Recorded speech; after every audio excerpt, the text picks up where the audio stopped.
So, in terms of in the book, you share a story about being arrested after a standoff with immigration and customs enforcement. Yeah. Whoa. I mean, this is one of those things that I mean, you almost see in like a Netflix documentary, or you see this is sensationalized a lot of Mhm. times, this type of Mhm. stuff. Why was it important for you to participate in the standoff? Yeah. Hey, if you know anyone from Netflix that wants to like give me some money for rights for that story, that'd be awesome. Um, but yeah, I mean, actually, I'm speaking of trauma. I'm still struggling with this, so I don't know if you might have some insight here. But yeah, so during the first Trump administration, our church, in partnership with another congregation, we welcomed an undocumented immigrant who's been a longtime resident here in North Carolina into protective sanctuary in our congregation. Mm, What that meant was that she would live on church property.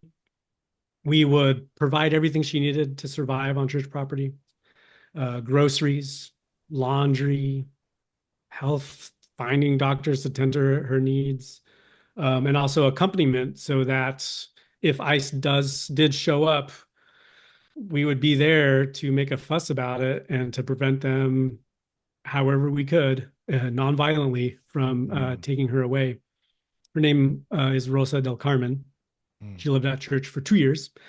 But part of that, our commitment to her, tied us into this network of other people who were in church sanctuary in North Carolina. That at the time, North Carolina had the most people living in church sanctuary, six different congregations. And one of those congregations, a Methodist church here in Durham, Samuel Oliver Bruno lived there. And he was lured out um, by USCIS, and I can't remember what that acronym stands for at this point, but basically it is the branch of the federal government that processes people's documentation requests, petitions, paperwork. So USCIS said, "Hey, you know what? We're processing your paperwork. Come to our office down the road so that we can do a biometric data, gather your fingerprints and all this kind of stuff." And they said, this is not ICE. ICE is a different branch. They're not involved at all. Don't worry about it. They're not here. Anyhow, so Samuel showed up there at the USCIS office as along with members of the congregation and the pastor of that congregation, just to ensure that he would be protected. He was sitting in that office, and as soon as his name was called, it's kind of a waiting room like any other kind of office. As soon as his name was called and he got up, these officers who were in plain clothes without any identification tackled him to the ground and took him into custody. And they were ICE agents. And they took him out the back into this van and they were going to take him away. The members of the congregation who were accompanying him went out to the back of the office, surrounded the van, and started calling everyone they knew, texting everyone they knew to show up. The pastor there, he texted me, and I came because they were part of our same network. And we had a standoff there with ICE. We circled the van, sang hymns, offered our prayers, linked our arms together, and tried to keep him here with us, Samuel here with us, even though he was in that van. The thing about ICE is that ICE has no jurisdiction over citizens. mm. So they can't lay a hand on people who have documentation, who are citizens. And so they couldn't push us away. They couldn't arrest us.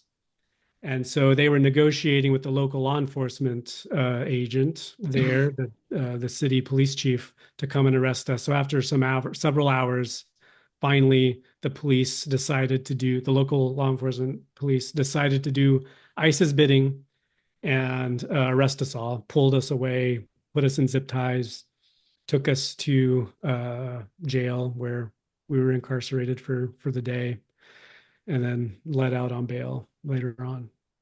But yeah, they succeeded in taking Samuel away, and Samuel was quickly deported, processed, actually in the same jail that we were in, and then he was taken in the middle of the night. They wanted to get rid of him as soon as possible because they realized Mm. that there'd be protests the next day. And they took him down to Stewart's Detention Center in Georgia, and then sent him down to Texas, Matamoros, and put him across the border.